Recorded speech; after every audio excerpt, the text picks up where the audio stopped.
Hi there. Before we go on to Block's 7th chapter, let's recap. I hope you're well this week. So our recap. Our thesis for this module is the Church's communal activity and mission is more complete with people with disabilities than it is without. Now, throughout this module, we've been putting Jenny Weiss-Block into conversation with Don Frisk. In the most recent video, you examined Frisk's paradigm of mission and ministry and thought about how people with disabilities might be placed firmly and constructively within that paradigm.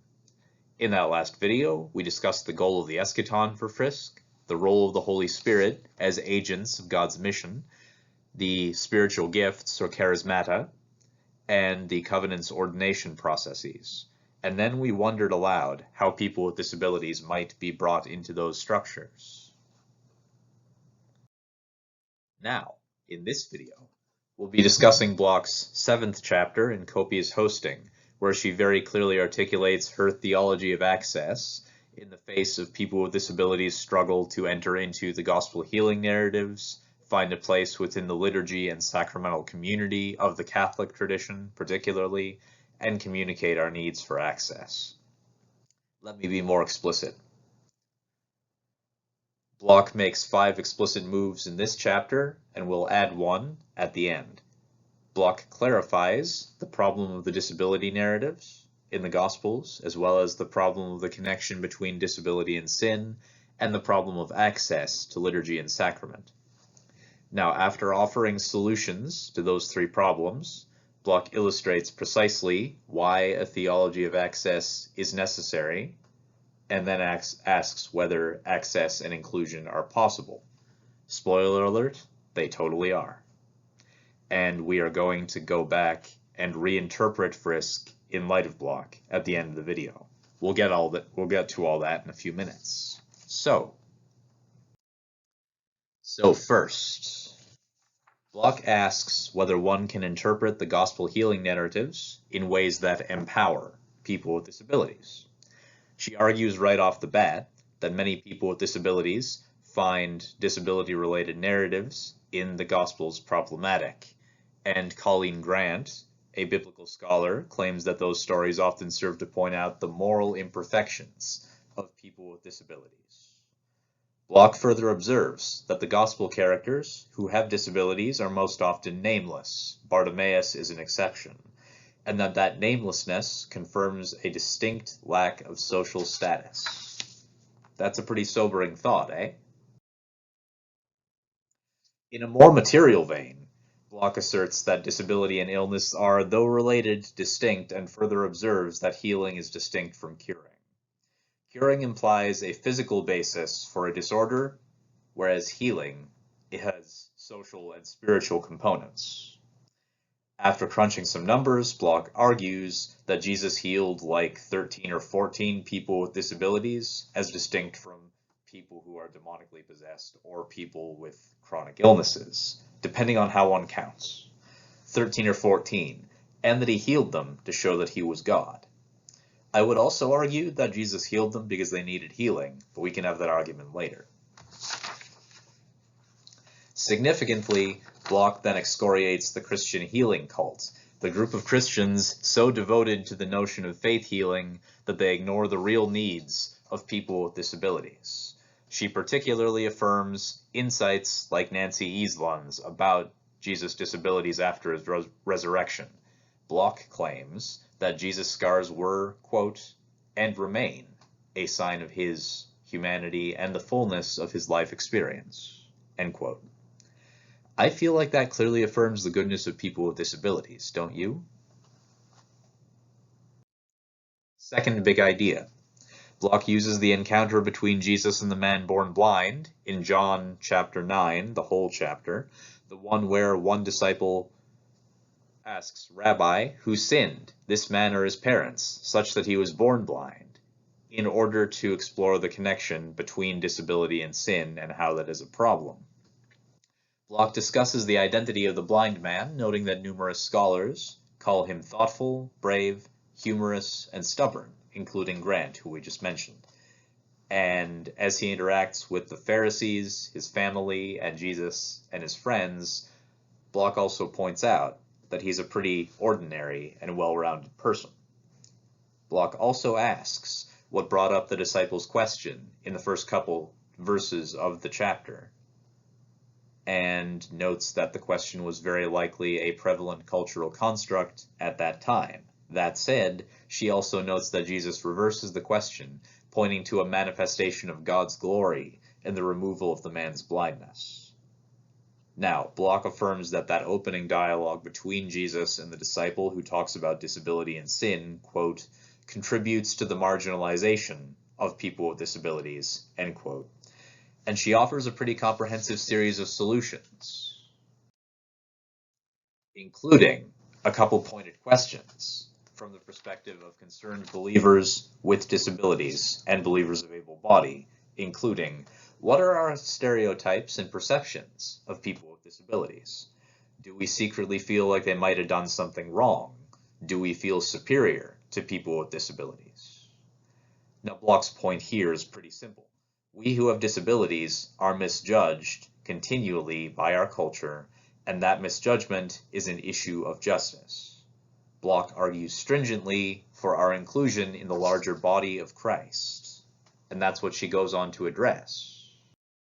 Because third, Block paints a vivid portrait of two discrete Eucharistic assemblies, like Catholic worship services, one that includes people with disabilities and one that excludes us, in order to define the problem of what she calls access to liturgy and sacraments, better, lack of access to same.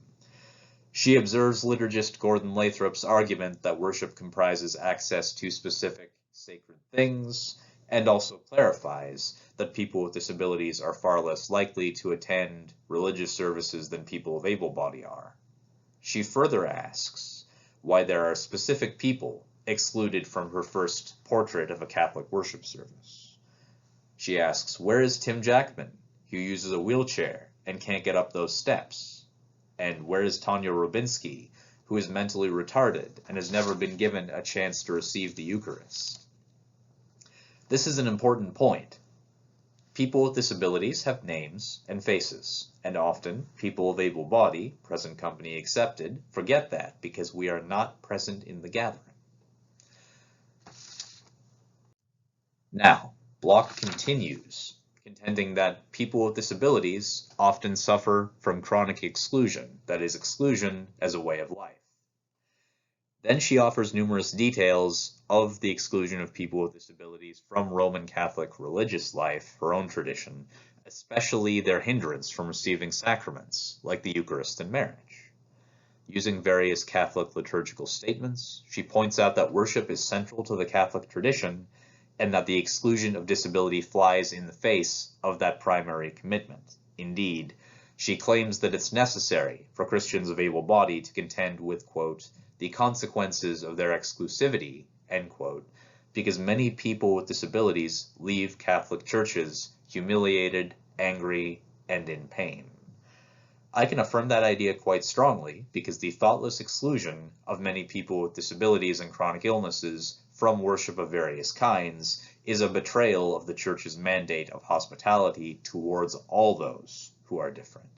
Plus, Block's insistence on access in this part means that her second picture of a congregation, this one including people with disabilities, is a breath of fresh air. It's an awesome portrait. I also appreciate her use of pointed questions at the end of this section. Fourth, Block clarifies explicitly that the Church, not just the Catholic churches, but the entire Christian church as a whole, needs a theology of access because, quote, the gospel of Jesus Christ is a gospel of access, end quote. She further argues that the identity and mission of the Church are explicitly tied to who is present and who is absent. I really appreciate this section.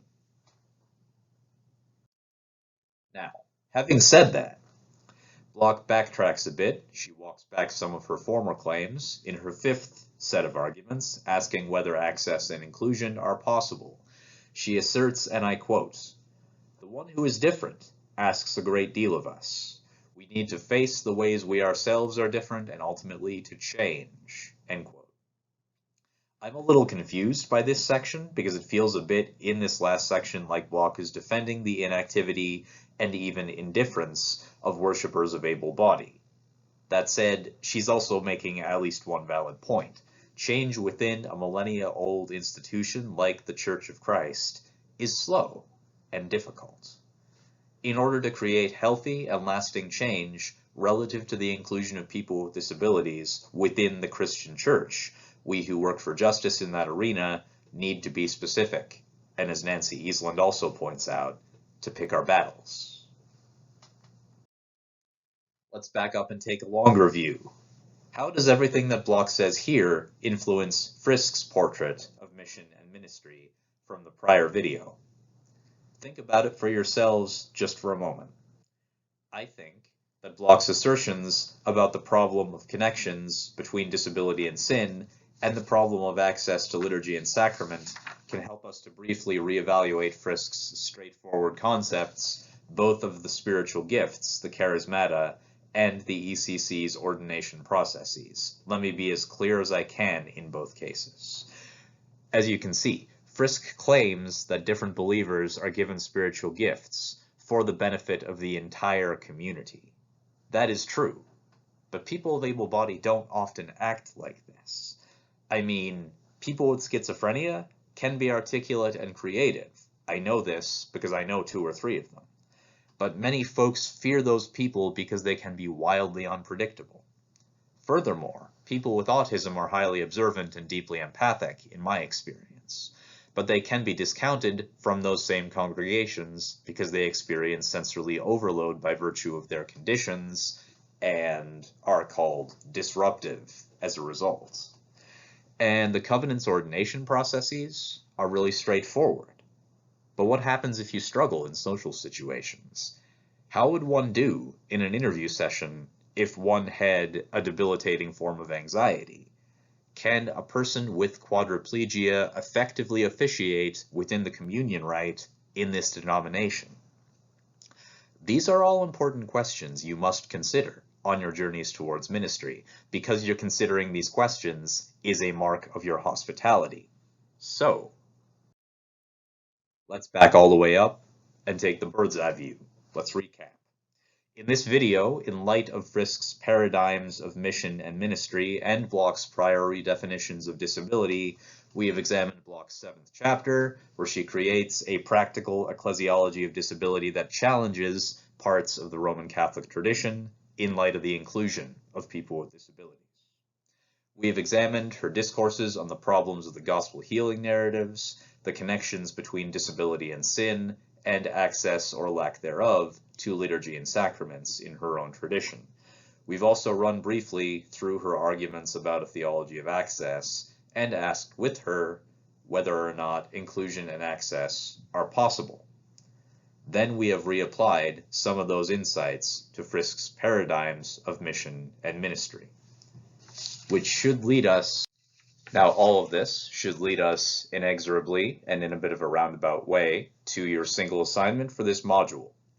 In light of all this, and I know it's rather dense, please write me a 500-word reflection paper concerning Frisk's definitions of ecclesiology, your own experiences of the church as a community of believers, and Weisblock's paradigm of the church as a place of access for believers with disabilities. As you reflect on Frisk and add your own experience, please keep Block's pertinent questions in mind, because our thoughts of the church as a community are made more whole by the inclusion of people with disabilities. As I stated in my thesis, the church's communal activity and mission is more complete with persons with disabilities than it is without. We all know people with disabilities, and I am one of them, so hear me clearly. The church is less complete without us, and any consideration of ecclesiology benefits from our inclusion. Thank you. Enough of me on my soapbox. When you are ready, please go on to Module 8.